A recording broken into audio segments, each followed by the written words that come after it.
এর আগে যারা যারা আমার ভিডিওগুলো দেখছেন তারা অবশ্যই জানেন আমার আম্মু অসুস্থ ছিল। তো এখন আম্মুকে নিয়ে আমি যাচ্ছি বরিশালের সিআরপিতে তাকে থেরাপি দিতে। আসলে বাবা মা বা পরিবারের যে কোনো সদস্যই হোক না কেন যদি অসুস্থ থাকে কেউ তখন কিন্তু খুবই খারাপ লাগে।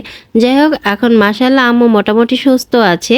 আর এটা হচ্ছে যে আমাদের বরিশালের কাশীপুরের সেনাপল্লী। সেনাপল্লী আমার একটা পছন্দের জায়গা, ভালোই লাগে জায়গাটা, পুরোপুরি নিরিবিলি। তো কথা বলতে বলতে কিন্তু সিআরপিতে চলে আসছি। এখন কিন্তু ওয়েট করতেছি, টিকিট কাটা হয়ে গেছে। এখন কিছুক্ষণ অপেক্ষা করতে হবে, এর জন্য বললাম যে আম্মুরে তুমি যে বসো আমি এখানে আসি। তো এদিকে আমি একটু বাইরের দিকে তাকালাম, এখানে পরিবেশটা একদমই নিরিবিলি। বাইরে তাকায় দেখলাম এদিকে আকাশের অবস্থাও ভালো না, কেমন আকাশটা কালো কালো হয়ে আসছে। পরে আবার দেখলাম যে জোরে ঝড়ো হাওয়া বইতেছে। যেহেতু এত জোরে বাতাস বইতেছে তো বৃষ্টি তো কনফার্ম নামবেই। তো বলতে না বলতে কিন্তু বৃষ্টি নেমে গেছে। আর ওদিকে আমাদের কাজও শেষ হোক, তো কাজ শেষ হতে হতে বৃষ্টিও শেষ হয়ে যাবে। পরিবেশটা কতই না সুন্দর, আসলে আমাদের বরিশালের মতো শান্তি আর কোথাও পাওয়া যায় না।